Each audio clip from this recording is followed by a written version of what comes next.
ಎಲ್ಲರೂ ಮಾಡ್ತಾರೆ. ಯೇಸುಸ್ವಾಮಿ ಹೇಳಿದ್ದೊಂದು ಮಾತು ನೋಡ್ರಿ, ಮತ್ತಾಯನ ಬರೆಸುವ ವಾರ್ತೆ 7ನೇ ಅಧ್ಯಾಯ, ಮತ್ತೆ 7:13-14 ಸ್ವಾಮಿ ಹೇಳ್ತಾರೆ, ಇಕ್ಕಟ್ಟಾದ ಬಾಗಿಲಿನಿಂದ ಒಳಕ್ಕೆ ಹೋಗಿರಿ, ನಾಶಕ್ಕೆ ಹೋಗುವ ಬಾಗಿಲು ದೊಡ್ಡದು, ದಾರಿ ಅಗಲು, ಅದರಲ್ಲಿ ಹೋಗುವವರು ಇನ್ನೊಂದ್ಸರಿ ಹೇಳೋಣ, ಅದರಲ್ಲಿ ಹೋಗುವವರು ಭಾಳ ಜನ ಹೋಗ್ತಾ ಇದ್ದಾರೆ. ಯಾಕ್ರಿ ನೀವೆಲ್ಲ ಅಲ್ಲಿ ಹೋಗ್ತೀರಿ? ಎಲ್ಲರೂ ಹೋಗ್ತಾರೆ. ಯಾಕ್ರಿ ನೀವು ಇದನ್ನು ಹೇಳ್ತೀರಿ? ಯಾಕ್ರಿ ನೀವು ಇದನ್ನು ಉಟ್ಕೊಂಡಿದ್ದೀರಿ? ಎಲ್ಲರೂ ಮಾಡ್ತಾರೆ, ಅದಕ್ಕೆ ನಾವು ಹೋಗೋಣ, ಹೋಗು. ಎಲ್ಲರೂ ಹೋಗಿ ಬಾವಿ ಬೀಳ್ತಾರೆ.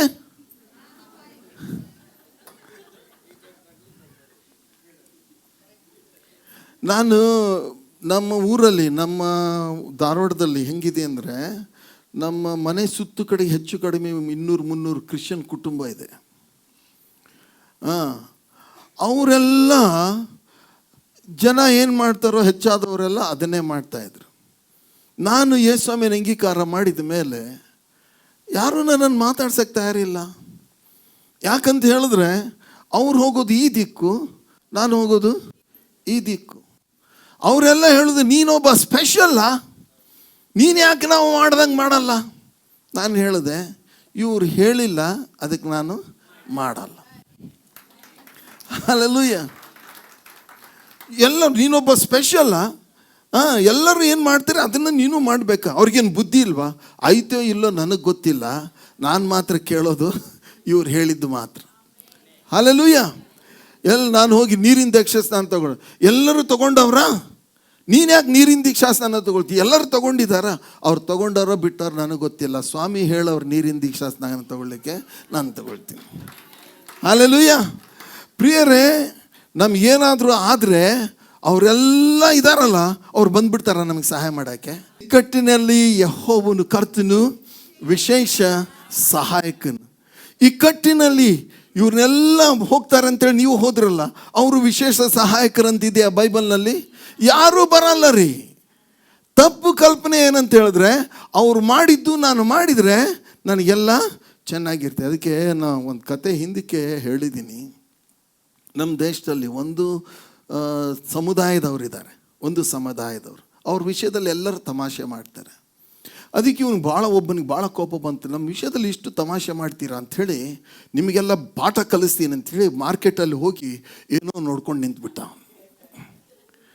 ಸ್ವಲ್ಪ ಹೊತ್ತು ಆದಮೇಲೆ ಅವನಿಗನ್ನಿಸ್ತು, ಇನ್ನಿಬ್ಬರು ಈಚೊಬ್ರು ಬಂದು ನಿಂತ್ಕೊಂಡಾರೆ. ಇಬ್ಬರು 2 ಬಕರ ಬಿದ್ದು. ಇವಾಗ ಖುಷಿಯಾಗ್ಬಿಟ್ಟು ಅವನು, ಯಾಕಂದರೆ ಈ ಕಡೆ ಅವರು ಏನು ಮಾಡ್ತಾ ಇದ್ದಾರೆ ನೋಡ್ತಾನೇ ಇದ್ದಾರೆ. ಆಮೇಲೆ ಸ್ವಲ್ಪ ಹೊತ್ತು ಆದಮೇಲೆ ದೊಡ್ಡ ಲೈನು, ಎಲ್ಲರೂ ಏನು ಮಾಡ್ತಾ ಇದ್ದಾರೆ? ನೀನು ಏನಕ್ಕಪ್ಪ ನೋಡ್ತಾ ಇದ್ದಿ? ಅವ ನೋಡ್ತಾ ಇದ್ದಾನೆ. ಅಯ್ಯೋ, ಜನ ಮರಳು, ಜಾತ್ರೆ ಮರಳು. ಇವನಿಗೆ ಭಾಳ ಖುಷಿಯಾಗ್ಬಿಡ್ತಂತೆ.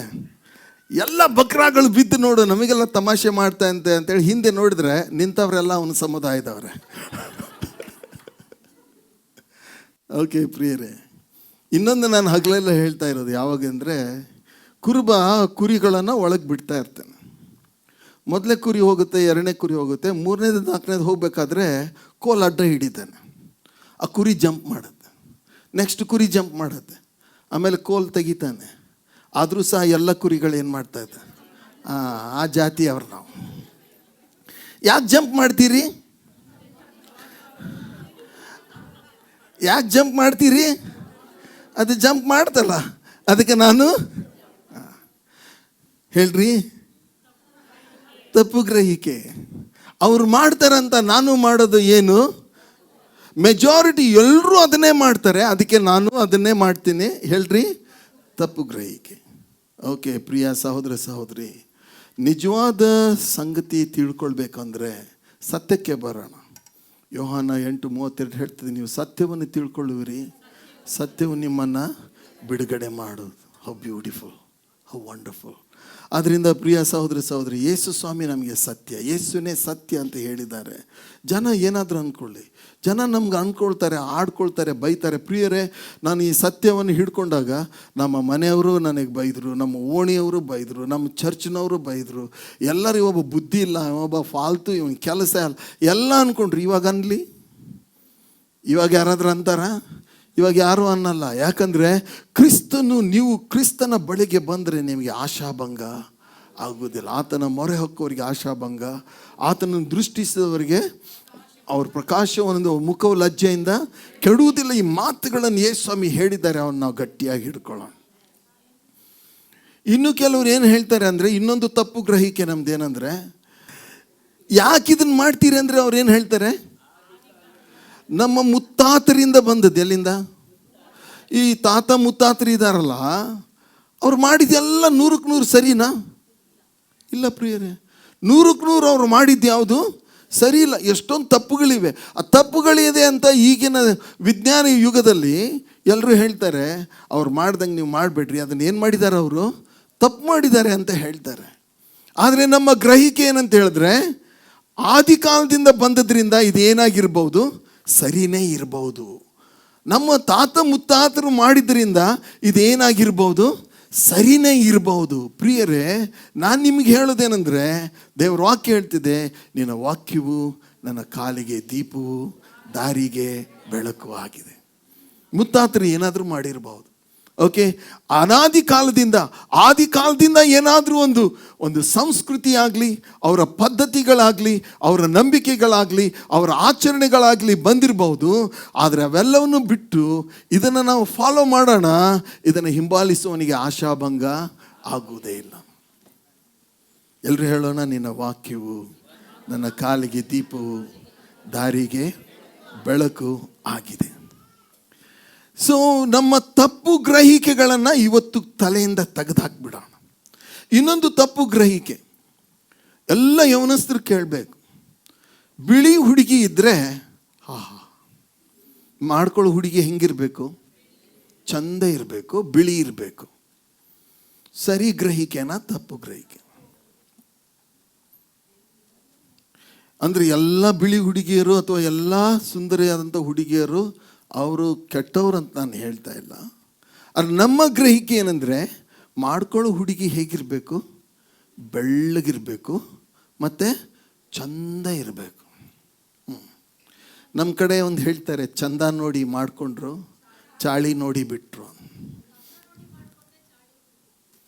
ಹಂಗೇನೆ. ಅದಕ್ಕೆ ಹುಡುಗಿಯರು ಏನು ಕಡಿಮೆ ಇಲ್ಲರಿ.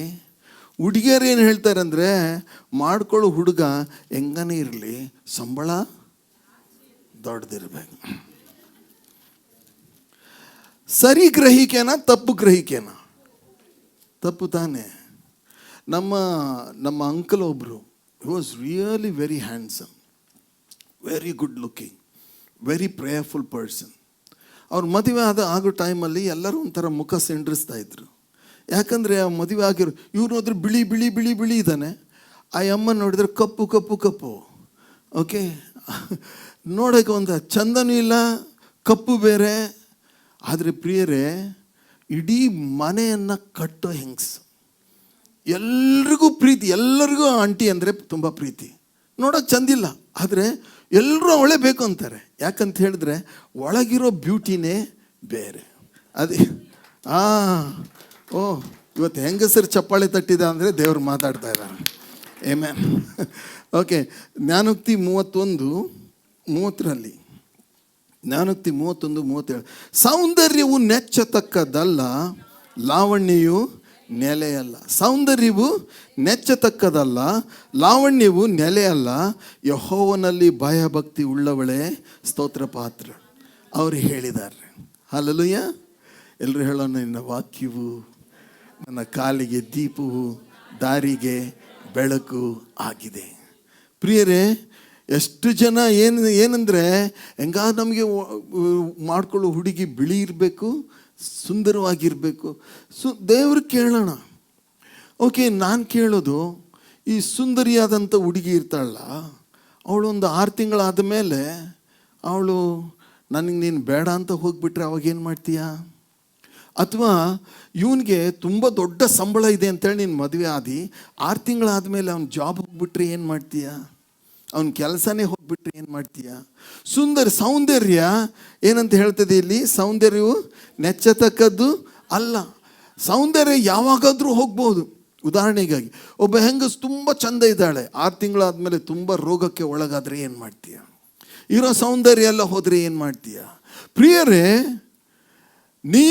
ನೀನೇ ಯೋಚನೆ ಮಾಡಿ ಮದುವೆ ಮಾಡಿಕೊಂಡ ವ್ಯಕ್ತಿ, ನೀನೇ ಮಾಡಿಕೊಂಡದ್ರಿಂದ ನೀನೇ ಜವಾಬ್ದಾರಿ. ಯವನಸ್ಥರಿಗೆ, ಮದುವೆ ಆಗದೆ ಇರೋರಿಗೆ ನಾನೊಂದು ಹೇಳೋದು, ಒಂದು ವೇಳೆ ನೀನೇ ಯೋಚನೆ ಮಾಡಿದಿ, ನಾನು ಮಾಡಿಕೊಳ್ಳುವಂಥ ಹುಡುಗಿ ಹೀಗೆ ಇರಬೇಕು, ಹೀಗೆ ಇರಬೇಕು, ಹೀಗೆ ಇರಬೇಕು, ಅವಳು ಸುಂದರಿಯಾಗಿರಬೇಕು, ಇಷ್ಟು ಹೈಟ್ ಇರಬೇಕು, ಇಂಥ ಕೆಲಸ ಮಾಡಬೇಕು, ಅವಳು ತಳ್ಳಗಿರಬೇಕು, ಏನೇನು ಬೇಕಾದ ಬರ್ಕೋ. ಆದರೆ ಅದೇ ರೀತಿ ಹೆಂಗಸು ಸಹ ಹುಡುಗ ಹೀಗೆ ಇರಬೇಕು, ಹೀಗೆ ಇರಬೇಕು, ಹೀಗಂತ ನೀವೇನು ಅಂದ್ಕೊಳ್ತೀರಲ್ಲ, ಅಂಥವರು ದೇವರೇ ನಿನ್ನ ಚಿತ್ತ ತೋರಿಸು ಅಂತ ಎಂದು ಪ್ರೇಯರ್ ಮಾಡಬೇಡ್ರಿ. Never ask the lord, because it's an insult to God. ಎಲ್ಲ ನೀನೇ ಮಾಡಿಕೊಂಡು ಈಗ ಯಾರಿಗೆ ಕೇಳ್ತಾ ಇದೀಯಾ? ದೇವ್ರಿಗೇನು ಕೇಳ್ತಿದ್ಯಾ? ದೇವರೇ ನಿನ್ನ ಚಿತ್ತ ದೇವ್ರು ತೋರಿಸ್ಕೊಡ್ತಾರಾ? ಇಲ್ಲ ಪ್ರಿಯರೇ. ಯಾಕಂತ ಹೇಳಿದ್ರೆ, ಒಂದು ವೇಳೆ ದೇವ್ರ ಚಿತ್ತ ಬೇರೆ ಇದ್ದರೆ, ನಾನು ಮದುವೆ ಮಾಡ್ಕೊಳ್ಳೋ ಸಮಯದಲ್ಲಿ ಇಟ್ಕೊಂಡು ನನ್ನ ಮಕ್ಕಳ ಮದುವೆ ಟೈಮಲ್ಲಿ ಒಂದು ಕಂಡೀಷನ್ ನಾನು ದೇವ್ರ ಮುಂದೆ ಹಾಕಿಲ್ಲ. ಸತ್ಯವಾಗಿ ಹೇಳ್ತೀನಿ, ನನ್ನ ಮಕ್ಕಳು ಮದುವೆ ಮಾಡಿಕೊಳ್ಳುವಂಥ ಸಂಗಾತಿಗಳು ಹೀಗೆ ಇರಬೇಕು, ಹೀಗೆ ಇರಬೇಕು, ಹೀಗೆ ಇರಬೇಕು, ಹೀಗೆ ಇರಬೇಕು. Never I put any condition before god. ಯಾಕಂತ ಹೇಳಿದ್ರೆ, ಆದಾಮನ ಎದುರಿಗೆ ದೇವರು ಸಂಗಾತಿಯನ್ನು ತಕೊಂಡು ಬಂದ್ರಲ್ಲ, ದೇವ್ರ ವಾಕ್ಯದಲ್ಲಿ ಹೀಗೆ ಹೇಳ್ತದೆ, ಆತನಿಗೆ ಸರಿ ಬೀಳುವ ಸಹಕಾರಿಣಿ. ನಿಮಗೆ ಸರಿ ಬೀಳುವ ಸಹಕಾರಿಣಿ ನಿಮಗೆ ಗೊತ್ತಾ? ಗೊತ್ತಿಲ್ಲ. ಆದರೆ ಯಾಕೆ ಹಾಕಿದ್ರಿ ಕಂಡೀಷನ್ನು? ಅವಳು ಹಿಂಗೆ ಇರಬೇಕು, ಹಿಂಗೆ ಇರಬೇಕು, ಹಿಂಗೆ ಇರಬೇಕು ಅಂಥವಳು ಬಂದುಬಿಟ್ರೆ ಅವಾಗೇನು ಅಂತೀರಿ ನೀವು? ಇವಳು ಎಂಥವಳು? ಸರಿ ಬೀಳುವ ಸಂಗಾತಿ. 6 ತಿಂಗಳಾದಮೇಲೆ ಗೊತ್ತಾಗುತ್ತೆ. ಆದರೆ ಅದಕ್ಕೆ ನೀವೇ ಜವಾಬ್ದಾರ. ಒಂದು ವೇಳೆ ದೇವರನ್ನು ಕೇಳಿ ನೀವು ಪಡ್ಕೊಂಡಿದ್ರೆ ಕಡೆ ತನಕ ದೇವರೇ ಜವಾಬ್ದಾರ. ನಿಮಗೆ ಇಂಥವನೇ ಸೂಟ್ ಆಗ್ತಾನೆ, ಇಂಥವಳೇ ಸೂಟ್ ಆಗ್ತಾಳೆ ಅಂತ ತೀರ್ಮಾನ ದೇವರು ಮಾಡಿದರೆ ಕಡೆ ತನಕ ಅವರೇ ನಿಮ್ಮನ್ನು ನಡೆಸ್ಕೊಂಡು ಹೋಗ್ತಾರೆ. ಹಲ್ಲೆಲೂಯಾ. ಆದ್ದರಿಂದ ಕಂಡೀಷನ್ ಹಾಕುವವರು ದೇವರೇ ನಿನ್ನ ಚಿತ್ತ ಏನು ಅಂತ ಕೇಳಬೇಡ್ರಿ. It's an insult to God. ಆದರೆ ಯಾವ ಕಂಡೀಷನ್ ಇಲ್ಲದೆ ನಂಬಿಕೆಯಿಂದ ನನ್ನ ದೇವರು ನನಗೆ ಒಳ್ಳೆ ಸಂಗಾತಿಯನ್ನು ಕೊಟ್ಟೇ ಕೊಡ್ತಾರೆ ಅಂತ ನಂಬಿಕೆಯಿಂದ ನೀವು ಪ್ರೇಯರ್ ಮಾಡಿ, ದೇವರು ಕೊಡುವ ಸಂಗಾತಿ ಹೇಗಿರ್ತಾರೆ ಅಂದರೆ, ನಿಮ್ಮ ಹೃದಯದ ಆಸೆಗಳು ಸಹ ಅದರಲ್ಲಿ ಈಡೇರ್ತವೆ. ಹಲ್ಲೆಲೂಯಾ. 103ನೇ ಕೀರ್ತನೆ 105ನೇ ವಚನ 103ನೇ ಕೀರ್ತನೆ 5ನೇ ವಚನ ಹೇಳ್ತದೆ, ಶ್ರೇಷ್ಠ ವರಗಳಿಂದ ನಿನ್ನ ಹೃದಯದ ಆಸೆಗಳನ್ನು ಪೂರೈಸ್ತಾನೆ. ಇವಾಗ ಮದುವೆ ಆಗ್ತಾ ಇರೋಂಥ ಕ್ರಿಶ್ಚಿಯನ್ರು ನೋಡ್ರಿ, ಆ ಹುಡುಗಿಗೆ ಏನೆಲ್ಲ ಕಂಡೀಷನು, ಇಷ್ಟು ವರದಕ್ಷಿಣೆ ಕೊಡಬೇಕು, ಇದನ್ನು ಕೊಡಬೇಕು, ನೀವು ಅದನ್ನು ಕೊಡಬೇಕು, ಮದುವೆ ಹಿಂಗೆ ಆಗಬೇಕು, ಇಷ್ಟು ಚಿನ್ನ ಹಾಕಬೇಕು. ಪ್ರಿಯ ಸಹೋದರ ಸಹೋದರಿ, ಹೇಗೆ ಬಾಳ್ವೆ ಮಾಡಬೇಕು? ಅವರು ತಮ್ಮ ಕೆಟ್ಟ ಉದ್ದೇಶಗಳ ಆಸೆಗಳಿಗೋಸ್ಕರ ಮದುವೆಯನ್ನು ಉಪಯೋಗಿಸ್ಕೊಳ್ತಾರೆ. ತಮ್ಮ ಹಣದ ಆಸೆಯನ್ನು ತೀರ್ಚಿಕೊಳ್ಳೋಕ್ಕೆ ಮದುವೆಯನ್ನು ಉಪಯೋಗಿಸ್ಕೊಳ್ತಾರೆ. ದೇವರಿಗೆ ಗೊತ್ತಾಗಲ್ವಾ ಇದೆಲ್ಲ? ಪ್ರಿಯರೇ, ತಪ್ಪು ಗ್ರಹಿಕೆಗಳನ್ನು ಸರಿಪಡಿಸಿಕೊಳ್ಳೋಣ. ನಮ್ಮ ದೇವರು ಒಳ್ಳೆಯವನು, ನನ್ನ ಭವಿಷ್ಯ ಅವ್ರಿಗೆ ಗೊತ್ತು, ನನ್ನ ಪ್ರಕೃತಿ ಅವ್ರಿಗೆ ಗೊತ್ತು, ನನಗೆ ಸರಿ ಬೀಳೋ ಸಹಕಾರಿಣಿ ನಮ್ಮ ದೇವರಿಗೆ ಗೊತ್ತು ಅಂತ ಹೇಳಿ ಪ್ರಾರ್ಥನೆ ಮಾಡಿರಿ. ಅವ್ರು ಎಲ್ಲಿಂದಾದರೂ ಅವನು ಎತ್ತಿ ತೊಗೊಂಡು ಬರ್ತಾರೆ, ಇಲ್ಲ ಅವಳನ್ನು ಎತ್ತಿ ತೊಗೊಂಡು ಬರ್ತಾರೆ. ಹಲ್ಲೆಲೂಯಾ. ನಮ್ಮ ದೇವರು ಬಳಿಗೆ ಬರುವವನಿಗೆ ಆಶಾಭಂಗ ಆಗುವುದೇ ಇಲ್ಲ. ಹಲ್ಲೆಲೂಯಾ. ಆದ್ದರಿಂದ ಈ ವಿಷಯದಲ್ಲಿ ನಾವು ನೋಡ್ರಿ, ಇಸ್ರಾಯೇಲ್ರಿಗೆ ದೇವರು ಹೇಳಿದರು ಏನಂತ ಹೇಳಿದ್ರೆ, ಇಸ್ರಾಯೇಲ್ರು ಭಾಳ ಗಂಟು ಬಿದ್ದರು, ನಮಗೊಬ್ಬ ಅರಸ ಬೇಕು. ದೇವ್ರು ಹೇಳಿದ್ರು, ಬೇಡ, ನಾನೇ ನಿಮಗೆ ಅರಸ. ಇಲ್ಲ, ನಮಗೆ ಬೇಕಂದಾಗ ದೇವರು ಕೊಟ್ಟರು. ಅದರ ಪರಿಣಾಮ ಅವರು ಇವತ್ತಿಗೂ ಸಹ ಅದರ ಪರಿಣಾಮವನ್ನು ಅವರು ಅನುಭವಿಸ್ತಾ ಇದ್ದಾರೆ. ಅದರ ಬಗ್ಗೆ ನನಗೆ ಹೇಳೋಕ್ಕೆ ಸಮಯ ಇಲ್ಲ. ಆದರೆ ಪ್ರಿಯ ಸಹೋದರ ಸಹೋದರಿ, ಏನಂತ ಹೇಳಿದ್ರೆ, ದೇವರ ಚಿತ್ತ ನೀವು ತಿಳ್ಕೊಳ್ಬೇಕಂದ್ರೆ ನಿಮ್ಮ ಕಂಡೀಷನ್ ದೇವ್ರ ಮುಂದೆ ಹಾಕಬೇಡಿ. ಓಕೆ. ಮುಂದೆ ಇನ್ನೊಂದು ತಪ್ಪು ಗ್ರಹಿಕೆನ ನಾವು ನೋಡಿಕೊಳ್ಳೋಣ. ಏನಂತ ಹೇಳಿದ್ರೆ, ಪುಣ್ಯ ಮಾಡಿದರೆ ಸ್ವರ್ಗ ಸಿಗುತ್ತಪ್ಪ. ಏನು ಮಾಡಿದರೆ? ಪುಣ್ಯ ಮಾಡಿದರೆ ನಿಮಗೇನು ಸಿಗುತ್ತೆ? ನಿಮ್ಗೆ ಯಾರು ಹೇಳಿದರು? ನಿಮಗೆ ಯಾರು ಹೇಳಿದರು? ಪುಣ್ಯ ಮಾಡಿದರೆ ನಮಗೇನು ಸಿಗುತ್ತೆ? ಸ್ವರ್ಗ ಸಿಗುತ್ತೆ. ನೀವು ಒಪ್ಕೊಳ್ಳೋ ಮಾತಾ? ಒಳ್ಳೇದು ಇಷ್ಟು ಮಾಡಿದರೆ ಸ್ವರ್ಗ ಸಿಗುತ್ತಾ? ಇಷ್ಟು ಮಾಡಿದರೆ ಸಿಗುತ್ತಾ? ಪ್ರಿಯರೇ, ಸ್ವರ್ಗ ಅನ್ನೋದು ಸ್ವರ್ಗದ ಮಾಲೀಕರಿಗೆ ಗೊತ್ತು. ಅದು ಯಾರಂದರೆ ಯೇಸು. ಅವ್ರು ಹೇಳ್ತಾರೆ, ಸ್ವರ್ಗ ಯಾರಿಗೆ ಕೊಡಬೇಕಂತ ನನಗೆ ಗೊತ್ತು. ಪುಣ್ಯಕ್ರಿಯೆಗಳನ್ನು ಮಾಡೋದಕ್ಕಾಗಿ ನಾವು ಕರೆಯಲ್ಪಟ್ಟವರು. ಪುಣ್ಯ ಕ್ರಿಯೆಗಳು ಮಾಡಿದರೆ ಮಾತ್ರ ಸ್ವರ್ಗ ಅಂತ ಬೈಬಲ್ನಲ್ಲಿ ಇಲ್ಲ. ಗಲಾತ್ಯದವ್ರಿಗೆ ಬರೆದ ಪತ್ರಿಕೆ 2ನೇ ಅಧ್ಯಾಯ, ಗಲಾತ್ಯ 2 ಹಾಗೂ 16ನೇ ವಚನ ನಾವು ಓದಿಕೊಳ್ಳೋಣ.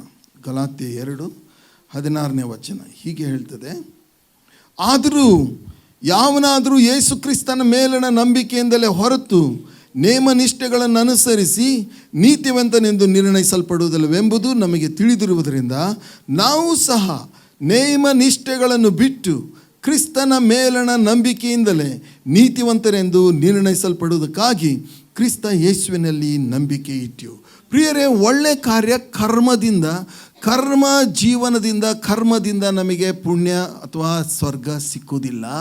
ನಾವು ಪುಣ್ಯ ಕಾರ್ಯಗಳನ್ನು ಮಾಡೋದಕ್ಕಾಗಿ ಕರೆಯಲ್ಪಟ್ಟವರು. ಆದರೆ ಯೇಸು ಕ್ರಿಸ್ತನ ಮೇಲೆ ಇಟ್ಟ ನಂಬಿಕೆಯ ಮೂಲಕ ದೇವರು ಇವತ್ತು ತನ್ನ ಮಕ್ಕಳನ್ನಾಗಿ ನಮಗೆ ಕರೆದು ನಮಗೆ ಬಾಧ್ಯಸ್ಥರನ್ನಾಗಿ ಮಾಡಿದ್ದಾರೆ. ಹಲ್ಲೆಲೂಯಾ.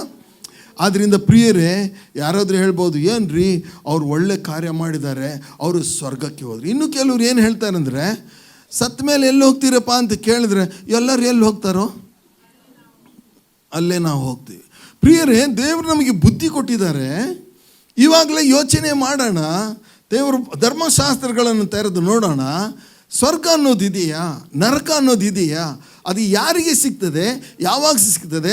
ಹೇಗೆ ಸಿಗ್ತದೆ? ನಾವು ಯೋಚನೆ ಮಾಡಿ ಧ್ಯಾನ ಮಾಡಿದರೆ ಖಂಡಿತವಾಗಿ ನಮಗೆ ಗೊತ್ತಾಗ್ತದೆ. ದೇವ್ರ ವಾಕ್ಯ ಹೇಳ್ತದೆ, ಪುಣ್ಯಕಾರದಿಂದ ಅಥವಾ ಕರ್ಮ ಮಾರ್ಗದಿಂದ ನಿತ್ಯ ಜೀವ ನಮಗೆ ಸಿಕ್ಕೋದಿಲ್ಲ. ಕ್ರಿಸ್ತ ಯೇಸುವಿನ ಮೂಲಕವಾಗಿ ನಮಗೆ ನಿತ್ಯ ಜೀವ ಸಿಗ್ತದೆ. ಹಲ್ಲೆಲೂಯಾ. ಅದು ಸಿಗುತ್ತೆ ಅನ್ನೋದಕ್ಕೆ ದೇವರ ವಾಕ್ಯನೂ ಹೇಳ್ತದೆ, ನಮ್ಮ ಹೃದಯ ಸಹ ಸಾಕ್ಷಿ ನುಡಿತದೆ. ಹಲ್ಲೆಲೂಯಾ.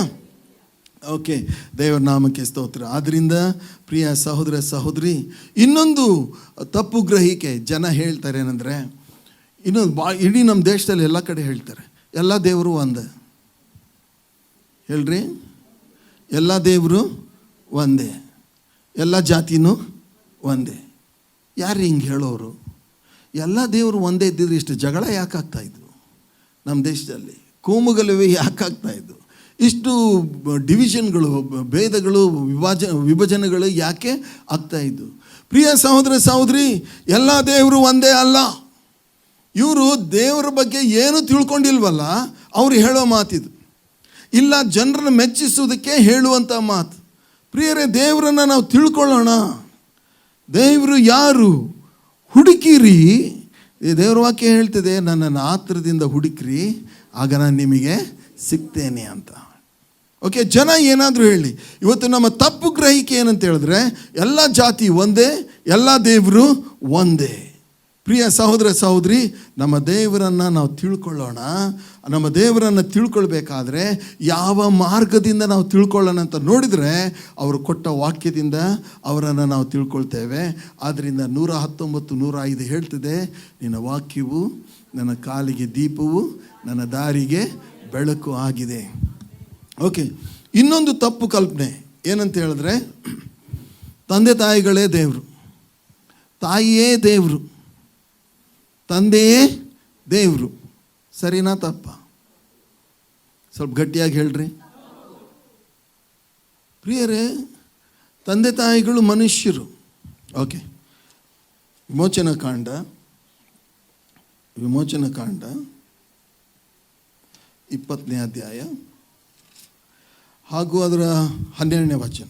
ನಿನ್ನ ತಂದೆ ತಾಯಿಗಳನ್ನು ಸನ್ಮಾನಿಸಬೇಕು, ಸನ್ಮಾನಿಸಿದರೆ ನಿನ್ನ ದೇವರಾದ ಯೆಹೋವನು ನಿನಗೆ ಅನುಗ್ರಹಿಸುವ ದೇಶದಲ್ಲಿ ನೀನು ಬಹುಕಾಲ ಇರುವಿ. ಈ 10 ಆಜ್ಞೆಗಳಲ್ಲಿ ಪ್ರಾಮಿಸ್ ಜೊತೆಗೆ ಇರುವಂಥ ಆಜ್ಞೆ ಯಾವುದಿದ್ದರೆ ಇದು ಒಂದೇ.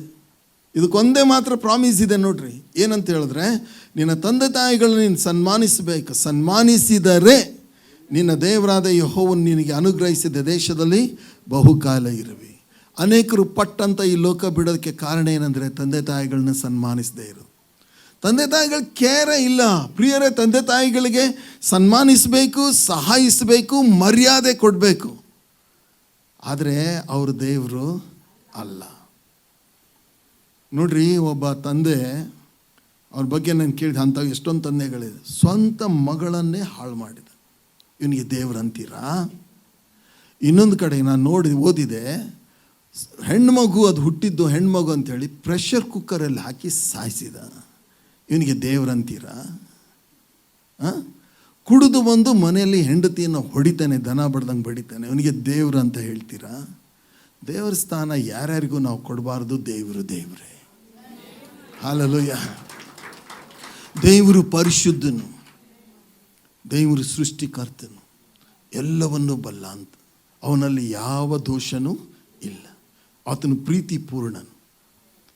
ಆ ಸ್ಥಾನವನ್ನು ಯೇಸುಸ್ವಾಮಿ ಹೇಳ್ತಾರೆ, ದೇವ್ರ ವಾಕ್ಯ ಹೇಳ್ತದೆ, ವಿಮೋಚನಕಾಂಡ 23:4 ಅವರಿಗೆ ಸಲ್ಲತಕ್ಕ ಮಹಿಮೆಯನ್ನು ಬೇರೆ ಯಾರಿಗೂ ಸಲ್ಲಗೊಡಿಸಬಾರ್ದು. ದೇವರಿಗೆ ದೇವರೇ ಅಂತ ಹೇಳಬೇಕು. ದೇವರ ಹತ್ರ ಹೋಗೋ ಯೋಗ್ಯತೆ ನಮಗೆ ಇಲ್ಲ. ದೇವರನ್ನು ನೋಡುವ ಯೋಗ್ಯತೆ. ಕೆಲವರು ಪೂಜ್ಯ ಭಾವದಿಂದ ತಂದೆ ತಾಯಿಗಳು ದೇವರಂತ ಪೂಜ್ಯ ಭಾವದಿಂದ ಹೇಳ್ತಾರೆ, ಅದು ಬೇರೆ. ಆದರೆ ಅವರು ತಂದೆ ತಾಯಿಗಳು ದೇವರು ಅಲ್ಲ. ಅದನ್ನು ನಾವು ನೆನಪಲ್ಲಿ ಇಟ್ಕೊಳ್ಳೋಣ. ಇನ್ನೂ ಒಂದು ತಪ್ಪು ಕಲ್ಪನೆ ನಮ್ಮೊಳಗಿದೆ. ಏನಂತ ಹೇಳಿದ್ರೆ, ಯಾರಾದರೂ ಒಬ್ಬ ಫೇಮಸ್ ವ್ಯಕ್ತಿ ಇದ್ದಂದರೆ ಅವರನ್ನೇ ನಾವು ಹಿಂಬಾಲಿಸ್ತೇವೆ. ಆ ಫೇಮಸ್ ವ್ಯಕ್ತಿ ಏನು ಮಾಡಿದರೂ ಅದನ್ನೇ ನಾವು ಮಾಡ್ತೀವಿ. ಅವ್ರು ಹಾಕ್ಕೊಂಡಿರೋ ಬಟ್ಟೆನೇ ನಾವು ಹಾಕ್ಕೊಳ್ತೇವೆ. ಅವ್ರು ಏನು ಯೋಚನೆ ಮಾಡ್ತಾರೋ ಅದನ್ನೇ ನಾವು ಯೋಚನೆ ಮಾಡಿ. ನೀವು ಯಾಕೆ ಹಿಂಗೆ ಯೋಚನೆ ಮಾಡ್ತೀರಿ? ಇಲ್ಲರಿ, ಅವ್ರು ಫೇಮಸ್ ಇದ್ದಾರಲ್ಲ, ಅವ್ರು ಮಾಡ್ತಾರೆ, ಅದಕ್ಕೆ. ಹೇರ್ ಸ್ಟೈಲ್ ಬೇರೆ. ನಾವೆಲ್ಲ ಯೌವನಸ್ಥರು ಇರುವಾಗೆಲ್ಲ ನಮ್ಮ ಹೇರ್ ಸ್ಟೈಲ್ ಎಲ್ಲ ರಾಜೇಶ್ ಖನ್ನಾ. ನಾವು ಹಾಕೋದೆಲ್ಲ ಬೆಲ್ ಬಾಟಮ್. ಏನಕ್ಕೆ ನೀವು ಹಾಕಿದ್ದೀರಿ? ಅಮಿತಾಬ್ ಬಚ್ಚನ್ ಹಾಕಿನಲ್ಲ, ಅದಕ್ಕೆ ನಾವು ಏನು ಹಾಕ್ಕೊಂಡಿದ್ದೀವಿ? ಬೆಲ್ ಬಾಟಮ್ ಹಾಕಿದ್ದೀವಿ. ಅವ್ರು ಏನು ಮಾಡ್ತಾರೋ ಅದೇ ತಪ್ಪು ಕಲ್ಪನೆ. ಅವ್ರು ಮಾಡಿದ್ದನ್ನೇ ನಾವು ಮಾಡಬೇಕಂತ ಇಲ್ಲ ಪ್ರಿಯರೇ. ಆಮೇಲೆ ಪವಾಡ ಪುರುಷರು, ನೀವು ಯಾಕೆ ಅವರನ್ನು ಹಿಂಬಾಲಿಸ್ತೀರಂದ್ರೆ, ಏನು ಮಿರಕಲ್ ಆಗ್ತಾವೆ ಅವ್ರ ಜೀವನದಲ್ಲಿ? ಮಿರಕಲ್ ಆಗ್ಲಪ್ಪ, ಆದರೆ ಅವ್ರು ಏನು ಹೇಳ್ತಾರೋ ಅದನ್ನೇ ನಾನು ಮಾಡ್ತೀನಿ. ಅವ್ರೇನು ಊಟ ಮಾಡ್ತಾರೋ ಅದನ್ನೇ ನಾನು ಮಾಡ್ತೀನಿ. ಅವ್ರೇನು ಬಟ್ಟೆ ಹಾಕ್ತಾರೋ ಹಾಗೆ. ಅವ್ರು ಹೇಳಿದ್ದನ್ನು ನಾವು ಮೀರೋದೇ ಇಲ್ಲ. ಹೀಗೆ ಒಬ್ಬ ಜಿಮ್ ಜೋನ್ಸ್ ಅಂತ ಇದ್ದ. ಅವನ ಹೆಸರೇನು? ಒಳ್ಳೆ ಪ್ರಸಂಗಿ, ಅವನು ಮೇಧಾವಿ. ಅವನು ಪ್ರಸಂಗ ಮಾಡ್ತಾ ಜನ ವಿಸ್ಮಿತರಾಗ್ಬಿಡ್ತಾಯಿದ್ರು. ಸೊ ಅವನು ಏನು ಮಾಡಿದ ಅಂತ ಹೇಳಿದ್ರೆ, ಆದರೆ ಅವನು ಡ್ರಗ್ಸ್ ತೊಗೊಂಡು ಬಂದು ಡ್ರಗ್ಸ್ ವ್ಯಾಪಾರ ಮಾಡ್ತಾಯಿದ್ದ. ಯಾರಿಗೂ ಗೊತ್ತಿರಲಿಲ್ಲ. ಬೈಬಲ್ ಅಷ್ಟು ಚಂದ ಪ್ರಸಂಗ ಮಾಡೋನು, ಜನ ಮರಳಾಗಿಬಿಡೋರು. ಸೊ ಕಡೆಗೆ ಪೊಲೀಸ್ನವ್ರಿಗೆ ಗೊತ್ತಾಯ್ತು ಇವನು ಈ ಕೆಲಸ ಮಾಡ್ತಾ ಇದ್ದಾನಂಥೇಳಿ ಅವನನ್ನು ಬೆನ್ನತ್ತಿದ್ರು. ಆದರೆ ಜನ ನಂಬಲಿಲ್ಲ. ಒಂದು ಸರಿ ಅವನು ಹೇಳಿದ ಏನಂದರೆ, ಈ ಬೈಬಲ್ ಸತ್ಯವೇ ಇದೆ, ದೇವರ ವಾಕ್ಯ ಅಲ್ವೇ ಅಲ್ಲ ಅಂತ ಹೇಳಿದ. ಆದರೂ ಸಹ ಜನ ಅವನನ್ನು ಹಿಂಬಾಲಿಸ್ತಾ ಇದ್ರು. ಅವನು ಬಿಟ್ಟು ಅಡವಿಗೆ ಓಡಿ ಹೋದ. ಪೊಲೀಸರು ಬೆನ್ನಟ್ಟಿದ್ದಾರೆ ಅಂಥೇಳಿ ಅವನ ಜೊತೆಗೆ 400 ಜನ ಓಡಿ ಹೋದರು. ಏನು ಹೇಳ್ತಾ ಇದ್ದಾರೆ? ಅವನೇ ದೇವರು. ಪ್ರಿಯರೇ, ದೇವ್ರ ವಾಕ್ಯ ಹೇಳ್ತೀನಿ, ನಿನ್ನ ವಾಕ್ಯವು ನನ್ನ ಕಾಲಿಗೆ ದೀಪವು, ದಾರಿಗೆ ಬೆಳೆ. ಕಡೆ ಕಾಲದಲ್ಲಿ ಸುಳ್ಳು ಪ್ರವಾದಿಗಳು ತುಂಬ ಜನ ಬರ್ತಾರೆ. ಕುರಿವೇಷ ಹಾಕ್ಕೊಂಡ ತೋಳುಗಳು ಬರ್ತವೆ. ಪ್ರಿಯರೇ, ಇದನ್ನು ಗಟ್ಟಿಯಾಗಿ ಹಿಡ್ಕೊಳ್ರಿ, ನಿಮಗೆ ಆಶಾಭಂಗ ಆಗೋದೇ ಇಲ್ಲ. ಅವನು ಪವಾಡ ಮಾಡಿದಾನಂತೇಳಿ ಅವನು ಹಿಂಬಾಲಿಸಬೇಡ್ರಿ. ನಮ್ಮೂರಲ್ಲಿ ಒಬ್ಬಕ್ಕಿಗೆ ಒಂದು ಕನಸು ಬಿತ್ತಂತೆ, ಇಲ್ಲ ದರ್ಶನ ನೋಡಿದ್ಲಂತೆ. ರಾತ್ರಿಯಲ್ಲಿ 4 ಜನ ಆಕಾಶದಲ್ಲಿ ಒಂದು ಹೆಣ ಹೊತ್ಕೊಂಡು ಹೋಗ್ತಾ ಇದ್ರು. ಅದಕ್ಕೆ ನೆಕ್ಸ್ಟ್ ಡೇಯಿಂದ ಅವಳ ಮನೆಗೆ ಸಾಲು ಜನ ಕಾಯಿ ಹೊಡಿತಾರೆ, ಅವಳು ಕಾಲಿಗೆ ಬೀಳ್ತಾರೆ. ಏನಕ್ಕೆ ಅಂತ ಕೇಳಿದರೆ, ಅವಳಿಗೆ ದೇವ್ರ ದರ್ಶನ, ದೇವ್ರದಲ್ಲ, ಹೆಣ ಹೊತ್ಕೊಂಡು ಹೋಗ್ತಾ ಇರೋದು ನೋಡಿದಾಳೆ. ಎಲ್ಲಿ? ಆಕಾಶದಲ್ಲಿ. ಅದಕ್ಕೆ ಎಲ್ಲರೂ ಹೋಗಿ ಕಾಯಿ ಹೊಡಿತಾ ಇದ್ದಾರೆ. ಪ್ರಿಯರೇ, ದೇವ್ರ ವಾಕ್ಯ ಹೇಳ್ತಿದ್ದೆ, ನಿನ್ನ ವಾಕ್ಯವು ನನ್ನ ಕಾಲಿಗೆ ದೀಪವು, ದಾರಿಗೆ ಬೆಳಕು. ಅದನ್ನೆಲ್ಲ ಕೇಳಿ ಮರಳಾಗಬೇಡ್ರಿ. ಜಿಮ್ ಜೋನ್ಸ್ ಅಲ್ಲಿ ಹೋದ, ಅಡವಿಗೆ ಹೋದ. ಎಲ್ಲ ಪೊಲೀಸ್ನವ್ರು ನನ್ನ ಹಿಡಿದು ಹಾಕಿಬಿಡ್ತಾರೆ ಅಂತ ಹೇಳಿಬಿಟ್ಟು ಏನು ಮಾಡಿದ ಅಂದರೆ, ಎಲ್ಲರನ್ನೂ ಕರೆದ. ಕರ್ತನ ಭೋಜನ ನಿಮಗೆ ಕೊಡ್ತೇನೆ ಅಂತೇಳಿ ಎಲ್ಲರಿಗೆ ಸಾಯ್ನಾಡ್ ಕೊಟ್ಟು 400 ಜನನ ಕೊಂದು ಹಾಕಿದ. ಸಾಯ್ನಾಡ್ ತಿಂದ್ಬಿಟ್ಟು ಕರ್ತನ ಭೋಜನ ಅಂತ ತಕ್ಕೊಂಡು ಎಲ್ಲರೂ ಸತ್ತೋದ್ರು. ಪ್ರಿಯರೇ, ಇವೆಲ್ಲ ವಿಷಯಗಳು ಯಾಕೆ ಹೇಳ್ತಾ ಇದ್ದೇನೆಂದರೆ, ಈ ತಪ್ಪು ಗ್ರಹಿಕೆಗಳನ್ನು ನಮ್ಮಿಂದ ತೆಗೆದು ಹಾಕೋಣ. ಇನ್ನೊಂದೇನಂತ ಹೇಳಿದ್ರೆ, ಸೂಪರ್ಸ್ಟಿಷನ್, ಮೂಢನಂಬಿಕೆಗಳು. ನಮ್ಮಲ್ಲಿ ಅನೇಕ ಮೂಢನಂಬಿಕೆಗಳಿದೆ. ಇನ್ನೂ ಸಹ ನೀವು ಹೋಗುವಾಗ ಬೆಕ್ಕಡ್ಡ ಹೋದರೆ ಏನು ಮಾಡ್ತೀರಿ? ಬೆಕ್ಕಡ್ಡ ಹೋದರೆ ಏನು ಮಾಡ್ತೀರಿ? ನಾನು ಒಂದ್ಸರಿ ಜೋರಾಗಿ ಹೋಗ್ತಾ ಇದ್ದೆ, ಇನ್ನೊಬ್ಬನ ನನ್ನ ಪಕ್ಕದಲ್ಲಿ ಹೋಗ್ತಾ ಇದ್ದ ದೃಢ ಅಂತ ಬ್ರೇಕ್ ಹಾಕಿ ನಿಲ್ಲಿಸಿದ. ಏನಕ್ಕಂದರೆ ಬೆಕ್ಕಡ್ಡ ಹೋಯ್ತು. ಅದಕ್ಕೆ ಅವ್ನು ನಿಲ್ಲಿಸಿದ. ನಾನು ಹೇಳಿದೆ, ದೇವ್ರ ನಾಮಕ್ಕೆ ಸ್ತೋತ್ರ, ಅವ್ನು ನಿಲ್ಲಿಸಿದೆ, ನಾನು ಹೋಗ್ಬೋದು ಮುಂದೆ ಅಂತ. ನಾನು ಮುಂದೆ ಅದೇ ಹಲ್ಲೆಲೂಯಾ. ಅದು ಬೆಕ್ಕು ತನ್ನ ಪಾಡಿಗೆ ಅದು ಹೋಗ್ತಾ ಇರುತ್ತೆ. ಎಲ್ಲಿಗಾನು ಹೋಗಬೇಕಾದ್ರೆ ಹಲ್ಲಿ ಒಂದು ಸ್ವಲ್ಪ ಲೊಚ್ಚುಗಟ್ಟಿದ್ರೆ ಏನು ಮಾಡ್ತೀರಾ? ಹೋಗೋದನ್ನೇ ಕ್ಯಾನ್ಸಲ್ ಮಾಡ್ತೀರಾ? ಪ್ರಿಯ ಸಹೋದರ ಸಹೋದರಿ, ಇವೆಲ್ಲ ಮೂಢನಂಬಿಕೆಗಳು, ತಪ್ಪು ಗ್ರಹಿಕೆಗಳು. ಈ ತಪ್ಪು ಗ್ರಹಿಕೆಗಳು ಎಲ್ಲ ಸರಿಯಾಗಬೇಕಂತ ಹೇಳಿದ್ರೆ ನಿನ್ನ ವಾಕ್ಯವು ನನ್ನ ಕಾಲಿಗೆ ದೀಪವು ದಾರಿಗೆ ಬೆಳಕು ಆಗಿದೆ. ಹಲ್ಲೆಲೂಯಾ. ಓಕೆ, ಒಂದು ಸರಿ ನೋಡ್ಕೊಂಬಿಡೋಣ. ನಮ್ಮ ತಪ್ಪು ಗ್ರಹಿಕೆ ಅಂದರೆ ಭಾಳ ಹಣ ಇದ್ದರೆ ನಾನು ಸಂತೋಷವಾಗಿರ್ತೇನೆ. ತಪ್ಪು ಗ್ರಹಿಕೆ. ಲೋಕದಲ್ಲಿ ಎಲ್ಲ ಜನ ಎಂಜಾಯ್ ಮಾಡ್ತಾ ಇದ್ದಾರೆ ಅಂತ ನೀವು ತಿಳ್ಕೊಂಡಿದ್ದಾರಲ್ಲ. ಡ್ರಗ್ಸ್ ತೊಗೊಳ್ತಾರೆ, ಕುಡಿತಾರೆ, ಓಕೆ, ಎಲ್ಲ ಕ್ಲಬ್ಗಳಿಗೆ ಹೋಗ್ತಾರೆ, ಅವ್ರು ಸಂತೋಷವಾಗಿದ್ದಾರೆ ಅಂತ ನೀನು ಅಂದ್ಕೊಂಡಿದ್ರೆ ಅದು ತಪ್ಪು ಗ್ರಹಿಕೆ. ನಾನು ಫಾರಿನ್ಗೆ ಹೋದರೆ ಮಾತ್ರ ಸಂತೋಷವಾಗಿರ್ತೇನೆ, ತಪ್ಪು ಗ್ರಹಿಕೆ. ಎಲ್ಲರೂ ಇದನ್ನೇ ಹಿಂಬಾಲಿಸ್ತಾರೆ, ಅದಕ್ಕೋಸ್ಕರ ನಾನು ಅದನ್ನೇ ಹಿಂಬಾಲಿಸ್ತೇನೆ, ಅದು ತಪ್ಪು ಗ್ರಹಿಕೆ. ಇದು ಅನಾದಿ ಕಾಲದಿಂದ, ಆದಿ ಕಾಲದಿಂದ ಬಂದಂಥದ್ದು. ಇದು ತಾತ ಮುತ್ತಾತರು ಹೇಳಿಕೊಟ್ಟದ್ದು. ಅದು ಸಹ ಏನು? ತಪ್ಪು ಗ್ರಹಿಕೆ. ಒಂದು ಸುಂದರಿಯಾದಂಥ ಹುಡುಗಿಯನ್ನು ಮದುವೆ ಆದರೆ, ದೊಡ್ಡ ಸಂಬಳ ಇರುವಂಥ ಹುಡುಗನ ಮದುವೆ ಆದರೆ ನಾನು ಸಂತೋಷವಾಗಿ ಜಯದ ಜೀವಿತ ಜೀವಿಸ್ತೇನೆ ಅಂದ್ಕೊಂಡಿದ್ರೆ ಅದು ತಪ್ಪು ಗ್ರಹಿಕೆ. ನಮ್ಮ ಕರ್ಮ ಮಾರ್ಗದಿಂದ ನಮಗೆ ಮುಕ್ತಿ ಸಿಗ್ತದೆ ಅಂತ ಅಂದ್ಕೊಂಡಿದ್ರೆ ಅದು ತಪ್ಪು ಗ್ರಹಿಕೆ. ಯಾರೋ ಒಬ್ಬ ಫೇಮಸ್ ಇದ್ದಾನೆ, ಅವನನ್ನು ನಾವು ಹಿಂಬಾಲಿಸಿದರೆ ನಾವು ಸರಿಯಾದ ಮಾರ್ಗದಲ್ಲಿದ್ದೇವೆ, ಅಥವಾ ಪವಾಡ ಪುರುಷನನ್ನು ಹಿಂಬಾಲಿಸಿದರೆ ನಾವು ಸರಿಯಾದ ಮಾರ್ಗದಲ್ಲಿ ಇದೆ ಅಂತ ಅಂದ್ಕೊಂಡಿದ್ರೆ ಅದು ತಪ್ಪು ಗ್ರಹಿಕೆ. ಪ್ರಿಯರೇ, ನಮ್ಮ ಮೂಢನಂಬಿಕೆಗಳು ಅವೆಲ್ಲವುಗಳನ್ನು ನಾವು ಸರಿಪಡಿಸಿಕೊಳ್ಳೋಣ. ತಂದೆ ತಾಯಿಗಳು ದೇವರಲ್ಲ, ತಂದೆ ತಾಯಿಗಳನ್ನು ನಾವು ಮರ್ಯಾದೆ ಕೊಡೋಣ, ಅವ್ರನ್ನ ಸನ್ಮಾನಿಸೋಣ. ಹೇಳ್ರಿ, ಏನಂತೀರಾ? ಇವತ್ತೇನಾದರೂ ತಪ್ಪು ಗ್ರಹಿಗಳನ್ನು ಸೀಮೆಎಣ್ಣೆ ಹಚ್ಚಿ ನಿಮ್ಮ ತಲೆಯನ್ನು ತೊಳ್ಕೊಳ್ತೀರಾ? ಸೀಮೆಎಣ್ಣೆ ಬೇಡ, ದೇವರ ವಾಕ್ಯದಿಂದ ನಿಮ್ಮ ತಲೆಯನ್ನು ತೊಳ್ಕೊಳ್ರಿ. ಈ ವಾಕ್ಯವನ್ನು ಫಾಲೋ ಮಾಡಿರಿ, ಆಶಾಭಂಗ ಆಗುವುದಿಲ್ಲ.